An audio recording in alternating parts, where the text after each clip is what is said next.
If archaeologists found a clay tablet listing every civilization that existed before us, complete with what ended each one, would you want to know what it said? Probably not. Most people wouldn't. But here's what the tablet actually says. There weren't one or two civilizations before humans. There were 5. Each one made it far enough to leave a record, and each one was hunted to the point where nothing survived above ground. The tablet was excavated from the ruins of the oldest library on Earth. It's been translated.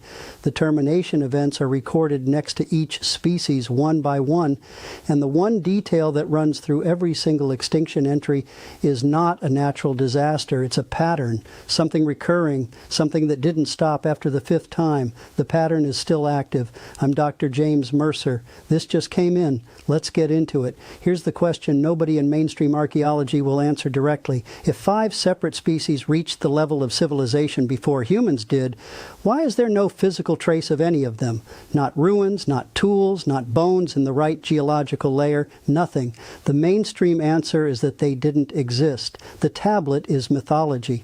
But here's the problem with that answer. 5 completely separate ancient cultures with no documented contact with each other, all recorded the same number.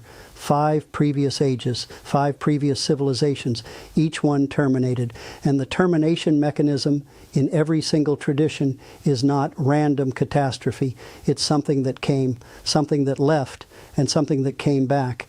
The Sumerian tablet is the oldest record we have of what that something was. Subscribe now and turn on notifications. This is exactly the kind of finding that gets classified, not published. Let's go back to the beginning.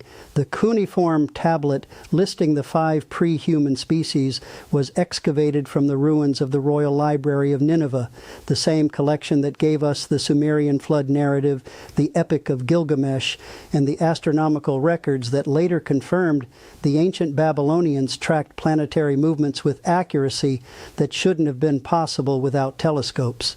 The Nineveh library belonged to the Assyrian king Ashurbanipal, who ruled in the 7th century BC and made it his life's work to collect every significant text in the ancient world. His scribes didn't write original material. They copied tablets from collections going back thousands of years further. What ended up in Nineveh were archives of archives, records copied and recopied for millennia before Ashurbanipal's scribes ever touched them. When Austin Henry Layard excavated the site in the mid-19th century, he shipped the tablets to the British Museum in crates, 30,000 of them. They have been catalogued, translated in fragments, and studied for 150 years. Most of that study has focused on the famous texts. The flood narrative, the creation epic, the king lists, the tablet listing the 5 species before humans has received considerably less attention. The mainstream classification for it has been consistent mythology, symbolic, not literal, but literal is exactly what it reads like. Each species is described with specific physical characteristics, not divine epithets, not symbolic names, functional descriptions. Each termination event is recorded with specific language, and the structure, 5 civilizations, 5 extinctions in chronological order, is not how ancient cultures wrote mythology. It is how they wrote records. The reason this tablet hasn't been taken seriously is the same reason no inconvenient evidence in this field ever gets taken seriously. The framework was already set. By the time these tablets were being translated in the 19th and early 20th centuries, the scientific consensus on Earth's history was firm. Humans were the first intelligent species. Everything before us was animal. And the geological timeline, as it was understood then, left no room for pre-human civilizations of any kind. Anything in the ancient record that contradicted this was mythology, by definition, not because the text was analyzed and found wanting, because the conclusion it implied was unacceptable. But the geological framework has changed significantly since the 19th century.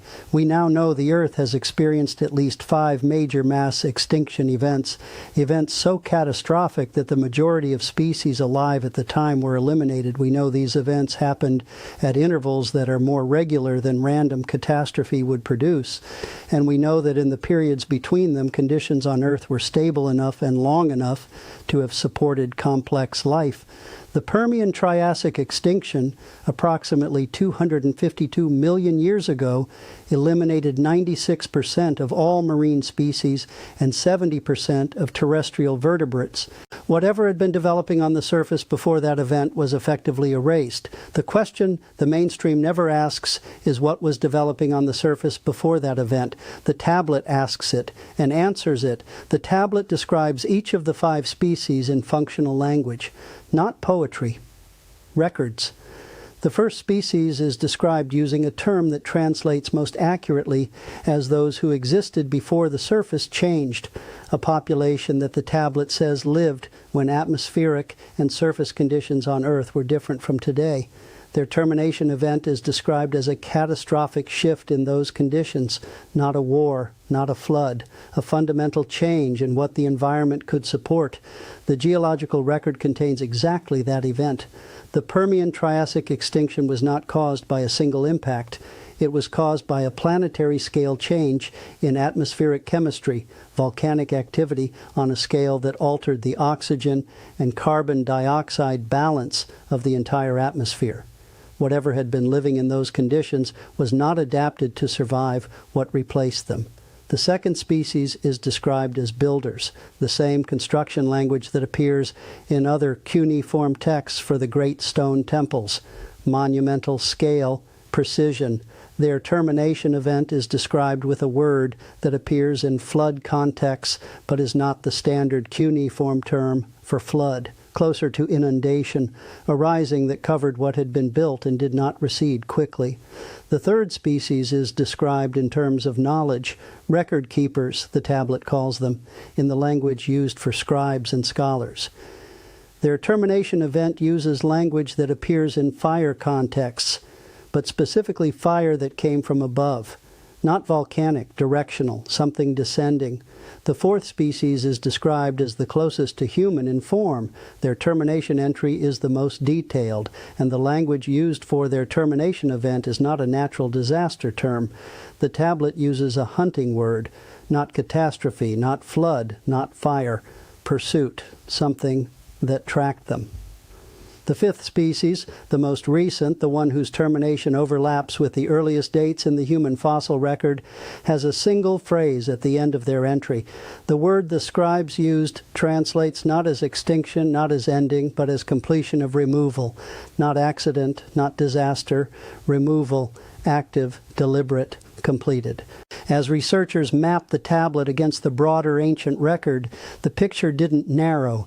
It widened into something the mythology classification cannot absorb, the first revelation. The Mayan long count calendar does not describe time as a line.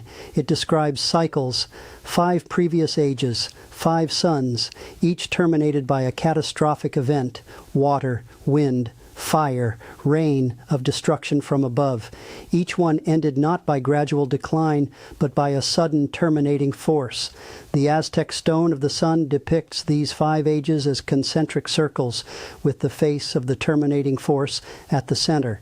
A civilization in Mesoamerica, with no documented contact with Mesopotamia, recorded the same number, 5. The same structure, sequential terminations of sequential civilizations, the second revelation.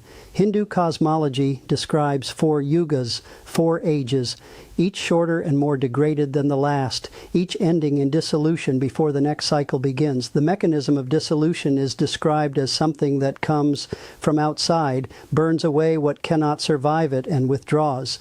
The same structure, civilizations do not decay to nothing. They are terminated, and the terminating force withdraws after each event. The third revelation, the interval. When researchers calculated the average time between the 5 major mass extinctions in Earth's geological record, the number they produced was not random.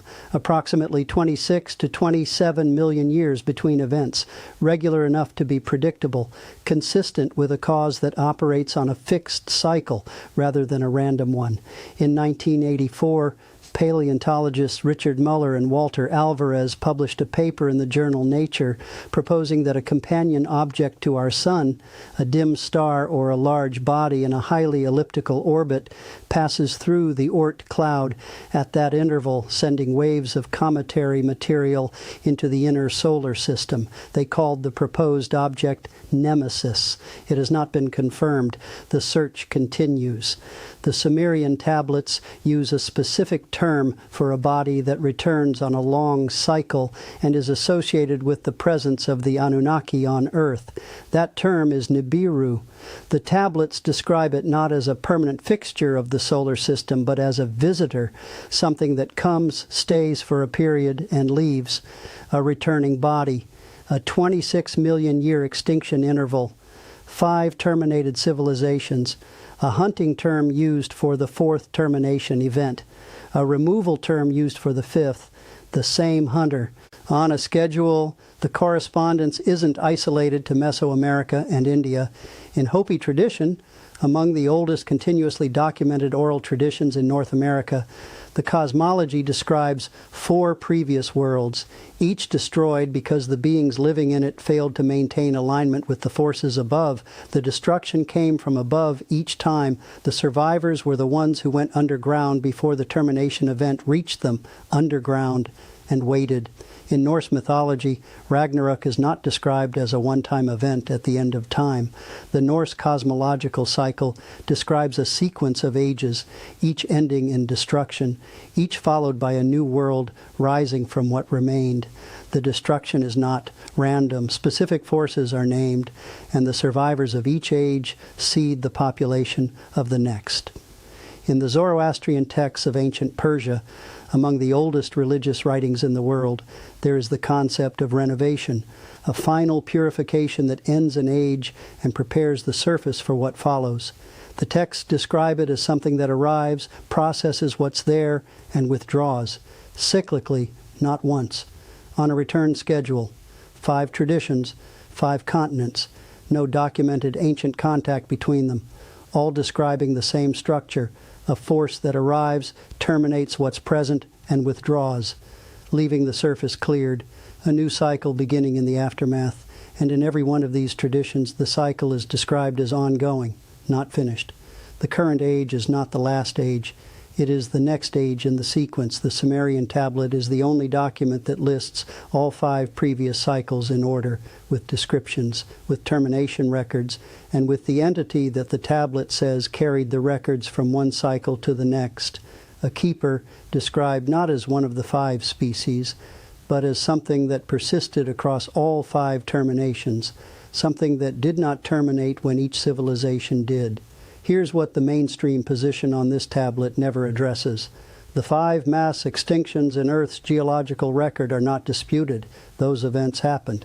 The evidence is in the rock layers, the fossil record, the isotope signatures. Any geology textbook covers them. The dates are established, the sequence is established, the severity of each event is established. The Sumerian tablet describing 5 pre-human civilizations with 5 termination events is also documented. It exists. The translations are available to any scholar. What has never been published, what no mainstream academic institution has produced, is a direct mapping.